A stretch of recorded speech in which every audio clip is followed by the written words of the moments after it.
Assalamualaikum warahmatullahi wabarakatuh. Waalaikumsalam warahmatullahi wabarakatuh. Bismillah, alhamdulillah, assalatu wassalamu ala rasulillah. Asyhadu an la ilaha illallah wa asyhadu anna muhammadar rasulullah. Allahumma salli wa sallim wa barik ala sayyidina Muhammad wa ala alihi wa ashabihi ajmain, walhamdulillahi rabbil alamin. Kemarin kami hari Kamis kami berangkat, dan hari ini hari Jumat kami harus kembali lagi. Jadi ini adalah merupakan rumus dunia. Jadi dunia ini ada rumusnya. Untuk supaya kita berbahagia juga ada rumusnya. Untuk berbahagia di akhirat juga ada rumusnya. Dan semuanya itu ada di dalam ilmu. Jadi oleh karena itu marilah kita bersahabat dengan Al-Quranul Karim. Di sana kita akan mendapatkan kokohnya akidah, kokohnya syariah, kokohnya ibadah, kokohnya muamalah, dan berbagai macam kisah itu terbanyak di dalam Al-Quranul Karim, sehingga seluruh ilmu yang ada itu bersumber dari kitab suci Al-Quran. Oleh karena itu marilah kita bersyukur kepada Allah Subhanahu wa Ta'ala bahwa Allah senantiasa memberikan pertolongannya kepada kita. Betapa indahnya di sore hari ini. Inilah suasana sore hari, tapi seperti pada pagi hari. Jadi di kanan kiri kami ini adalah tol Bunder ya, Gresik menuju ke Kota Baru Ndriyorejo Gresik. Subhanallah walhamdulillah wala ilaha illallah wallahu akbar. La haula wala quwata illa billahil aliyil azim. Inilah hikmah yang dapat kami sampaikan, dan betapa gembira hati kami beserta adik-adik kami, keluarga besar Khairul Ummah di Bojonegoro, keluarga besar Haji Zainul Arifin di Sidoarjo, dan juga keluarga besar Sono, Nikmah dan Nelly di Kota Baru Ndriyorejo, dan juga anak kami di Hakim di Anggaswangi.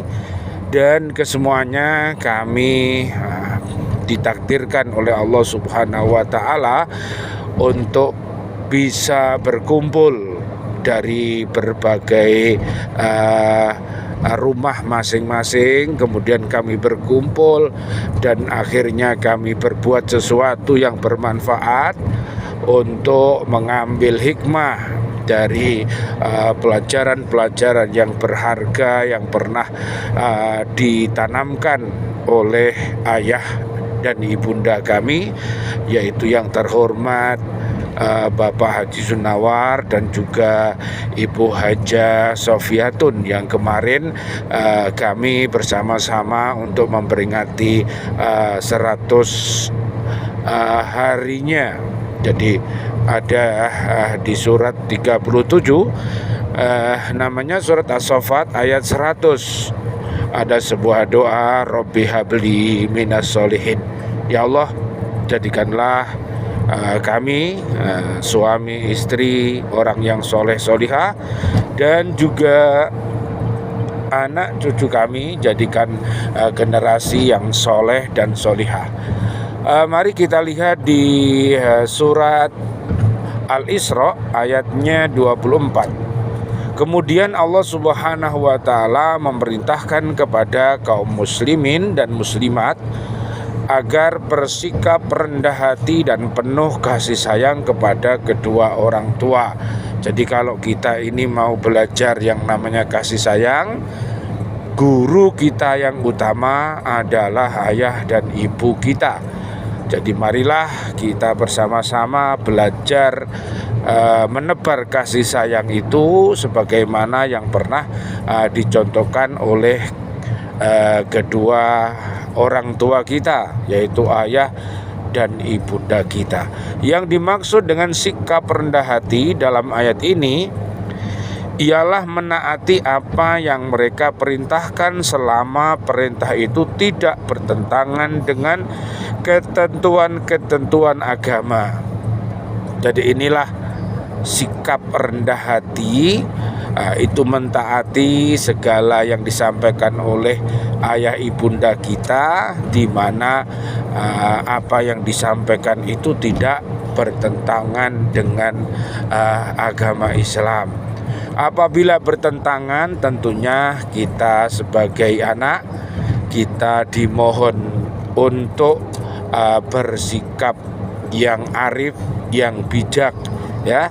Misalnya kita tidak sama di dalam pemahaman, pemikiran, kemudian ada perbedaan, marilah kita saling mengalah, ya, antara suami istri, antara anak-anak kita. Tentunya mengalah bukan berarti kalah, tetapi dalam rangka untuk mencari solusi yang terbaik.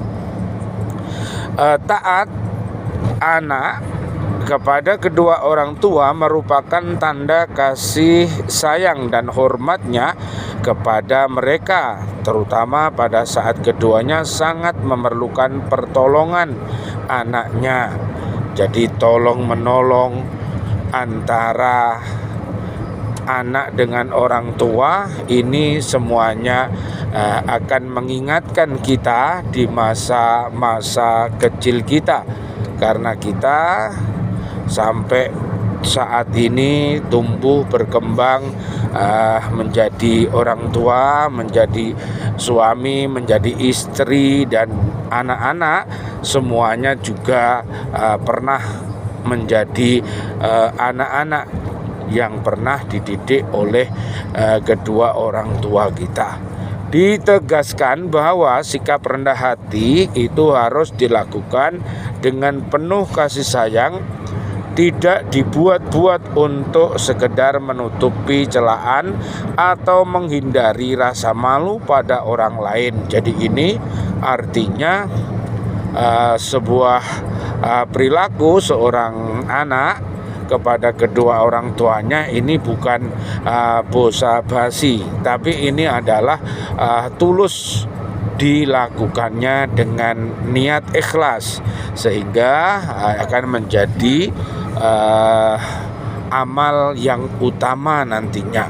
Sikap rendah hati itu hendaknya betul-betul dilakukan karena kesadaran yang timbul dalam hati nurani. Di akhir ayat ini Allah Subhanahu wa taala memerintahkan kepada kaum muslimin dan muslimat untuk mendoakan kedua ibu bapak mereka agar diberi limpahan kasih sayang Allah sebagai imbalan dari kasih sayang Allah kepada keduanya dalam mendidik mereka ketika masih kanak-kanak. Jadi semuanya akan teringat kepada masa-masa kecil kita, sehingga kita akan saling berbuat kasih dan sayang ini. Ada beberapa hadis Nabi Muhammad sallallahu alaihi wasallam, Allahumma sholli wa sallim alaih, yang memerintahkan agar kaum muslimin dan kaum muslimat berbakti kepada ibu bapaknya. Diriwayatkan dari Abdullah bin Umar bahwa sesungguhnya telah datang seorang laki-laki kepada Nabi Muhammad sallallahu alaihi wasallam, Allahumma sholli wa sallim alaih, meminta izin kepadanya agar diperbolehkan ikut berperang bersamanya. Lalu Nabi Muhammad sallallahu alaihi wasallam, Allahumma sholli wa sallim alaih, beliau bersabda, apakah kedua orang tuamu masih hidup? Orang laki-laki itu menjawab, ya. Nabi Muhammad sallallahu alaihi wasallam, Allahumma sholli wa sallim alaih, maka berjihadlah kamu dengan berbakti kepada kedua orang tuamu. Riwayat Imam Muslim dan Imam Bukhari dalam bab Al-Adab. Seorang anak belumlah dianggap membalas jasa kedua ibu bapaknya kecuali apabila ia menemukan mereka dalam keadaan menjadi budak. Kemudian ia menebus mereka dan memerdekakannya. Riwayat Imam Muslim dan lainnya dari Abu Hurairah. Saya bertanya kepada Rasulullah sallallahu alaihi wasallam, Allahumma shalli wa sallim alaih, amal manakah yang paling dicintai Allah dan Rasulnya? Rasulullah sallallahu alaihi wasallam, Allahumma shalli wa sallim alaih, beliau menjawab, melakukan sholat pada waktunya. Saya bertanya lagi, kemudian amal mana lagi? Rasulullah menjawab, berbuat baik kepada ibu bapak. Riwayat Imam Bukhari dan Muslim dari Ibnu Mas'ud. Di dalam ayat yang ditafsirkan di atas tidak diterangkan siapakah yang harus didahulukan mendapat bakti antara kedua ibu bapak, akan tetapi dalam sebuah hadis dijelaskan bahwa berbakti kepada ibu didahulukan daripada berbakti kepada bapak, seperti diriwayatkan dalam hadis Bukhari dan Imam Muslim. Diriwayatkan dari Abu Hurairah bahwa Rasulullah SAW, Allahumma sholli wa sallim alaih, ditanya siapakah yang paling berhak mendapat perlakuan yang paling baik dariku. Rasulullah SAW, Allahumma sholli wa sallim alaih, beliau menjawab, ibumu. Orang itu bertanya, siapa lagi? Rasulullah menjawab, ibumu. Orang itu bertanya lagi, siapa lagi? Rasulullah menjawab, ibumu. Orang itu bertanya, siapa lagi? Rasulullah menjawab, bapakmu. Riwayat Imam Bukhari dan Imam Muslim. Berbakti kepada kedua orang tua tidak cukup dilakukan pada saat mereka masih hidup, akan tetapi terus berlanjut meskipun keduanya sudah meninggal dunia. Adapun tata cara yang disebutkan dalam hadis diriwayatkan oleh Ibnu Majah bahwa Rasulullah SAW ditanya, masih adakah kebaktian kepada kedua orang tuaku setelah mereka meninggal dunia? Rasulullah SAW, Allahumma sholli wa sallim alaih, beliau menjawab, ya, masih ada 4 perkara. Mendoakan ibu bapak itu kepada Allah, memintakan ampun bagi mereka, menunaikan janji mereka dan menghormati teman-teman mereka, serta menghubungkan tali persaudaraan dengan orang yang tidak mempunyai hubungan keluarga dengan kamu kecuali dari pihak mereka. Maka inilah kebaktian yang masih tinggal yang harus kamu tunaikan sebagai kebaktian kepada mereka setelah mereka meninggal dunia. Riwayat Ibnu Majah dari Abu Usaid.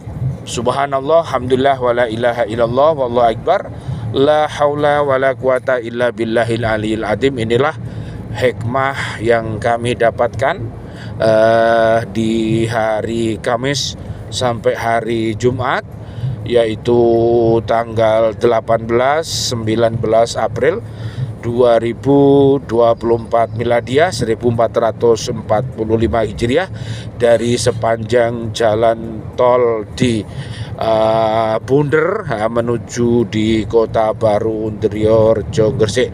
Demikian yang dapat saya sampaikan, mudah-mudahan dibarengi hidayahnya Allah Subhanahu wa taala dan apa yang kita lakukan menjadi ilmu-ilmu yang bermanfaat, dan mudah-mudahan bisa memotivasi kita untuk senantiasa beramal jariah dan senantiasa memotivasi kita semuanya menjadi anak cucu yang soleh dan solihah. Amin ya rabbal alamin. Rabbana hablana min azwajina wa dzurriyyatina qurrata ayun waj'alna lil muttaqina imama. Ya Allah yang Maha Rahman, ya Allah yang Maha Rahim, doa-doa kami untuk seluruh saudara dan saudari kami, seluruh kaum muslimin, kaum muslimat yang masih hidup, berikanlah kepada kami panjang umur bil barokah bi taatillah sihah wal afiyah, wafatkan kelak kami dalam keadaan husnul khotimah, amin ya rabbal alamin.